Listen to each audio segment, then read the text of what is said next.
Arrancamos con el apretado de noticias. Tenemos un apretado bastante interesante en el día de hoy porque tenemos que repasar un montón de realidades. Y uno tiene que ver con el que el día de ayer se concretó algo que desde el cambio de gobierno, que fue el anterior de Mauricio Macri, a este, había una necesidad de reconfigurar la actuación de Argentina en materia internacional por las relaciones en América del Sur para recuperar ciertas posiciones ideológicas, políticas y centrales en el mundo, pero sobre todo en el continente, empezando a respetar los mandatos constitucionales y los tratados internacionales de convenciones de los últimos 100 años que se habían violado a través del ingreso del país en lo que era el Grupo de Lima, supuestamente para resguardar la acción democrática de un país específico, en este caso Venezuela. Vamos a hablar específicamente de derechos. El Grupo de Lima, el Grupo Lima, están aglutinados todos los países de derecha de la región, exactamente, ¿no? Lejos de lo que era el Mercosur en su momento y la UNASUR, que estaba Venezuela, estaba Ecuador, cuando estaba Maduro, bueno, Maduro está, pero cuando estaba el comandante Chávez y el expresidente Correa, ¿no? Sí, tratemos de pasar en blanco qué es este organismo y qué son los organismos de control para explicarlo de alguna forma, entre comillas, de control supranacional que equivalen siempre a un aspecto específico de los estados que intervienen. El Mercosur es un mercado común del sur que equivale a la economía. La UNASUR era un conjunto político legislativo de América del Sur. El Grupo de Lima no tiene asidero legal ni constitucional ni dentro de los tratados internacionales a los que pertenece Argentina y América del Sur. No se condice ni con la doctrina de Drago ni con la doctrina Monroe y estaba solamente generado para un supuesto control democrático de un país que no había constitucionalmente pedido ni ser parte, ni ser controlado, ni ser... Esto es excesivamente importante. Es como si la Unión Europea de pronto decidiera controlar algún país de América del Sur o algún país de Asia. No podés generar un organismo supranacional que no existe para controlar un país vía inconstitucional sin la anuencia de los ciudadanos de ese país. Para que estos organismos se generen, tiene que darse un plebiscito correspondiente a cada uno de los países integrantes que les permita y que les avale el derecho, no de decidir, pero sí por lo menos de alterar las normas y las formas constitucionales del país al que va a ir dirigido. Y Venezuela no tenía ninguna clase de injerencia dentro de su sistema legal y democrático que tuviera parte dentro del Grupo de Lima. Entonces todas las decisiones de bloqueo o de ayuda o de quita que se venían dando en este último tiempo eran plenamente inconstitucionales. Íbamos directamente hacia lo mismo que han hecho con Cuba en los últimos 40 años. A ver, opiniones políticas al margen. No me interesa el aspecto ideológico de nadie. Esto era ilegal, punto. Que sí es político. O También, sea, es político. claro. Todo es político, pero el punto Macri es que ni estaba en el Grupo de Lima, ya con eso ya está, no hacía falta, digamos. Está caratulado además Macri como uno de los gobernantes más corruptos del planeta, no porque lo hayamos dicho nosotros, sino se hizo un informe de la BBC en donde se difundió en todo el mundo y Macri es uno de los dirigentes más corruptos del planeta, luego de dado a conocer y doy pie a la segunda noticia del préstamo que le otorgó el Fondo Monetario Internacional a la Argentina, nunca antes visto en la historia, ni de nuestra historia de los últimos 200 años, ni del Banco Mundial, ¿no? Y lo que dijo tanto el presidente como la vicepresidenta Cristina Fernández de Kirchner, que vamos a ahorrar las deudas, pero, digamos, también hay que tener una responsabilidad del gobierno que tomó esa deuda, Sí, ¿no? sí. Y la decisión política, en este caso de Argentina, de retirarse de este Grupo de Lima, es una decisión política y además es una decisión en algún punto humanitaria también, porque la intención es extenderle una mano a Venezuela y buscar la forma de que el país salga adelante. Hay organismos que se encargan específicamente de eso. Cuando se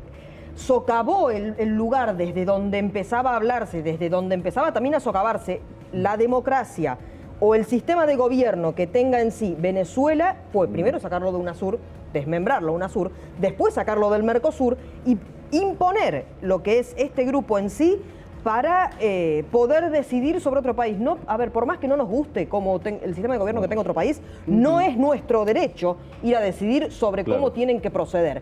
Porque no me guste Piñera en Chile, yo no puedo ir a decirle a los chilenos que directamente lo saquen. Bueno, y hay que hablar de lo que está evaluando el gobierno nacional con respecto a las medidas sanitarias, ¿no? Lo que está pasando, lo que está pasando aquí en la provincia, lo que está pasando a nivel nacional, el tema de los vuelos del exterior hacia la Argentina, qué vuelos se van a quedar restringidos o no. Bueno, esas son medidas que se van a conocer en los próximos días, así que me parece importante que podamos sumar a la charla al doctor Medina Ruiz, que ya está con nosotros, y lo saludamos, creo que está con Agustina.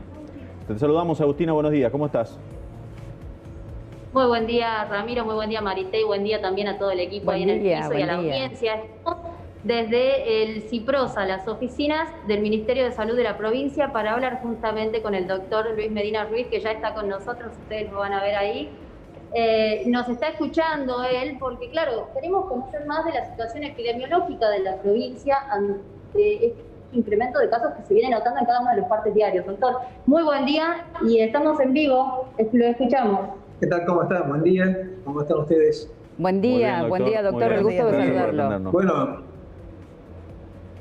Bueno, conocer, doctor, igualmente. ¿Nos está escuchando? Bueno, en primer lugar... Sí, perfecto. Bien, bueno, conocer entonces en primera instancia, doctor, al día de hoy, ¿cuál es la situación en Tucumán? Se habla de la inminente llegada de una segunda ola. Usted, como secretario ejecutivo del CIPROSA, ¿qué posición tiene? Bueno, justamente ustedes recuerdan que nosotros hasta hace muy poco hablábamos de una meseta alta, de menos de 200 casos la mayoría de las veces, pero de pronto, bueno, comenzó a subir. Hemos llegado a superar los 400 casos en un día, ahora estamos descendiendo nuevamente, pero creemos que ya estamos subiendo un pico que probablemente lo podemos definir como una segunda ola acá en Tucumán. La segunda ola, la tan temida segunda ola que llegó en todo el mundo. Hay lugares del mundo, en Europa, que están en la tercera y hasta la cuarta ola, con muchos casos que preocupa, porque uno epidemiológicamente calcula, como pasa en cualquier otra enfermedad, una vez que hay muchos enfermos, muchas personas afectadas, habitualmente una segunda ola es menos significativa. Pero vemos que en el mundo, en Brasil fundamentalmente, en Europa, están con una segunda y una tercera ola, con muchos casos, con muchos fallecidos. Así que nosotros trabajando mucho para sostener y tratar de achatar esa curva. ¿Se acuerda que nosotros al principio hablábamos de achatar la curva? Bueno, si hay un pico que no sea significativo, de tratar de mantenerlo lo más bajo posible, y si hay contagiados, bueno, por supuesto, tratar de que las personas se aíslen, que no afecte a personas mayores, que son las personas que van a tener un cuadro grave, y tratar de, bueno, avanzar sobre todo con la vacuna.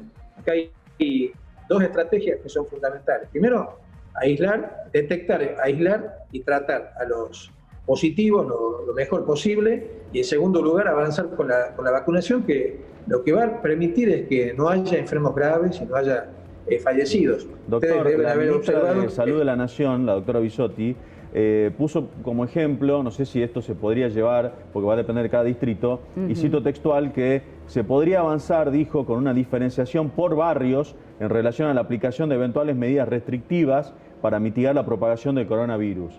¿Esto se evalúa dentro del COE en la provincia? Sí, es así.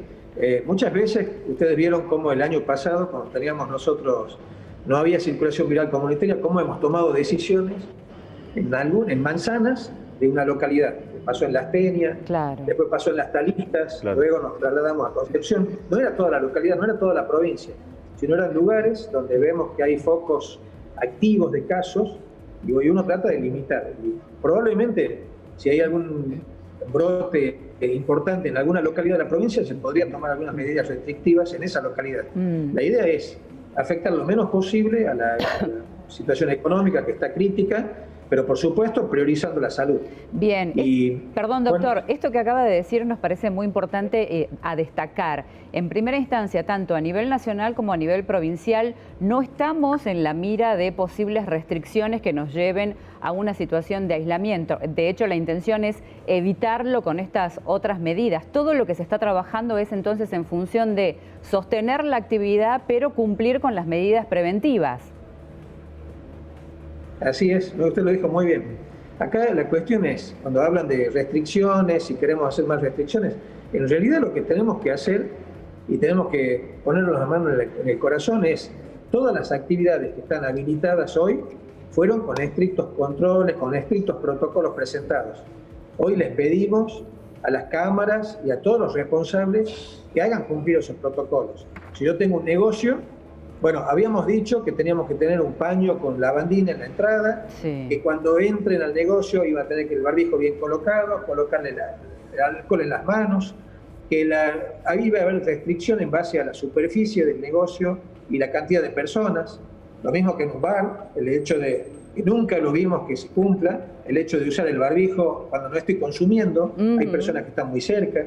O sea, hay una serie de situaciones colectivas que va con gente parada. O sea, si nosotros hoy cumplimos con los protocolos como hemos presentado, y por eso están habilitadas todas las actividades, creo que podemos mitigar esta segunda ola. Sí, creemos que habrá menos enfermos y, por supuesto, menos fallecidos. No sé si ustedes han observado que, a pesar de que fue aumentando el número de casos, el número de fallecidos no fue aumentando. Pero esto es con muchísimo esfuerzo, y también porque hay mucha gente joven que está siendo afectada y son positivos, pero desgraciadamente esto, de un modo u otro, va avanzando, y estos jóvenes o adultos van contagiando a su familia, a sus mayores, a sus Doctor, con parientes, respecto a eso, esta conviviente, semana hablábamos con una colega en Brasil y nos decía precisamente eso. Ellos ya están en una situación muy crítica y nos contaba que el talón de Aquiles en esta segunda ola en Brasil son los jóvenes, que son la gran cantidad de internados por complicaciones respiratorias e infectados en Brasil. El 60% tiene entre 30 y 59 años. Así es. Entonces, esta situación también trasladándose aquí es muy similar, ¿no? Así es. Bueno, nosotros tenemos que tener presente que, ¿se acuerdan cómo decíamos al principio que el 85% de los afectados son asintomáticos o poco sintomáticos? Que hay un 12% aproximadamente que habitualmente necesita una internación y un 3% puede requerir una terapia intensiva, un respirador y eventualmente fallecer. Cuantos más personas sean, esa proporción se mantiene. Si son 10.000 enfermos, seguramente va a ser un porcentaje. El porcentaje, uno dice, bueno, 3% no es tanto. Bueno, cuando son 1.000 son 30, cuando son 10.000 son 300. Y es todo y eso va sumando y se mantiene en el tiempo. Doctor, una consulta con respecto a esta nueva ola. Es decir, podemos decir fehacientemente que estamos en la segunda ola de contagios. Esta segunda ola viene acompañada además por las nuevas cepas, si bien hasta el momento están en control, pero estamos hablando de la cepa de Manaus, de la cepa de Gran Bretaña, que tienen un muy alto nivel de contagiosidad. ¿Esto preocupa al sistema de salud? Sí, nos ocupa sobre todo. Acá la cuestión es, ustedes tienen información de que hemos detectado a 2 personas que vinieron de México, ingresaron como con PCR negativa, porque esa es la condición. Al cabo del seguimiento hemos encontrado que tenían síntomas, los hisopamos y dieron positivo. Esas personas fueron aisladas, seguidas, la cepa se envió al Malbrán y llegaron que era la cepa británica. No hubo más contagios en esa familia, porque se cumplieron los protocolos del aislamiento y demás. Es muy probable que seguramente la nueva cepa va a ingresar a Tucumán, y si no nos cuidamos nos va a dar problemas. Doctor, el mensaje es, nos cuidemos.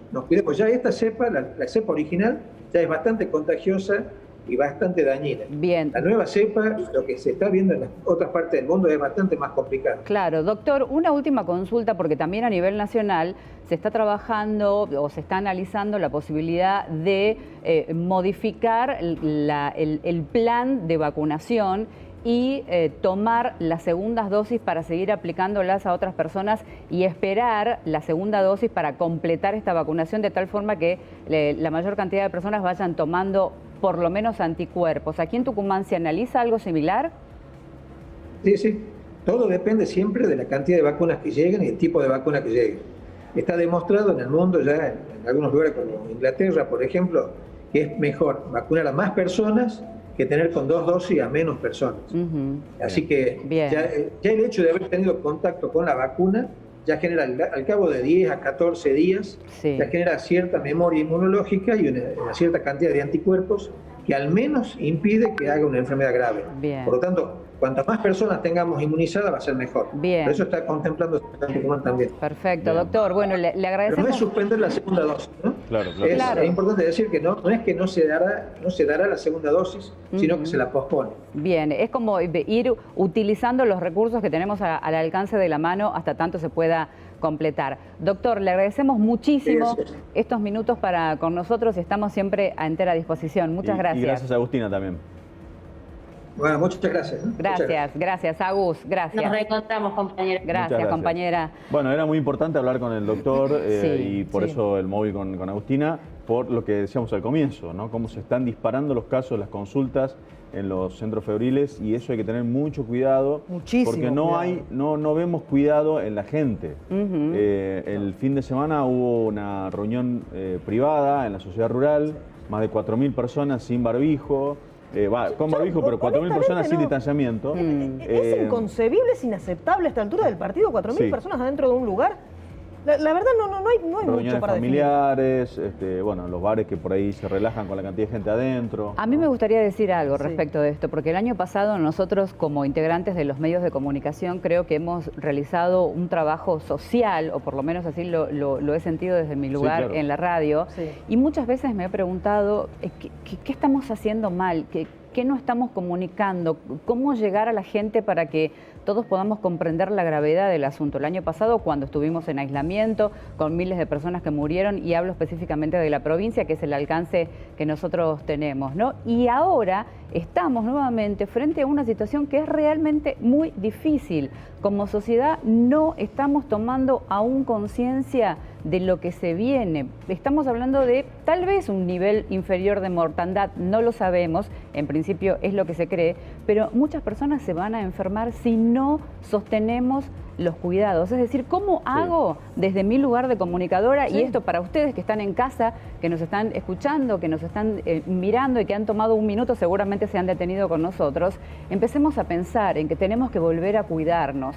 Tomemos todo aquello que sabemos y vamos a que la prevención sea nuestra arma más fuerte. Recuperemos el cuidado, hagámoslo entre todos. Bueno, tenemos 3 temas centrales creo que hoy en la provincia. Uno lo acabamos de repasar, que tiene que ver con la situación sanitaria de la provincia, si vamos a entrar en la segunda ola, cuáles son las cepas, y lo acaba de detallar Medina Ruiz. La otra tiene que ver con la educación, y lo vamos a hablar en un rato con el ministro Lickmayer. Y uno de los más importantes, sino el más importante en este momento, tiene que ver con el control de la inseguridad y la promoción de la seguridad. Y uno de los ejes centrales es tratar de prevenir desde la lucha contra el narcotráfico y que vuelva a la sociedad todo aquello que puede llegar a acapararse y que puede llegar a tomarse nuevamente de esta actividad ilegal. Escuchamos cómo ha sido recuperar móviles que tenían que ver con el narcomenudeo y devolvérselos a la sociedad en alguna de sus formas. Bueno, en un segundo vamos a estar viendo el video, entonces. En realidad, además hay que acotar que esto fue entre el Ministerio de Seguridad de la provincia, que conduce Claudio Maley, el Poder, el Poder Judicial, que conduce el Tribunal Oral Federal, el doctor Gabriel Casa. El Tribunal Oral Federal, presidido por el doctor Gabriel Casa, que realmente es un apoyo grandísimo a todo lo que sea prevención y lucha contra el narcotráfico. La policía de la provincia de Tucumán está constantemente en acción luchando contra este flagelo, pero todo lo que venga de apoyo, como el caso de estos vehículos, es realmente una gran ayuda. Una forma de neutralizar la actividad delictiva es privar a los delincuentes de los instrumentos y de los beneficios. O sea, ¿qué es lo que significa? Que se busca que nadie salga ganador en términos monetarios o lucrativos con la actividad delictiva. Muy bien, entonces, como consecuencia de eso, se va poniendo énfasis en la tarea que es el decomiso de bienes y obviamente recuperarlos para la propia actividad de prevención, investigación y persecución de actividades delictivas. Hoy entregándonos estos 4 vehículos que inmediatamente van a ser puestos a trabajar en las diferentes direcciones de droga a lo largo y ancho de la provincia de Tucumán, para las tareas propias de esta unidad especial que tenemos en la lucha contra el narcotráfico. Seguramente vamos a abordar los diferentes controles vehiculares, tanto en los ingresos como también en el interior de la provincia, como también en el área capital.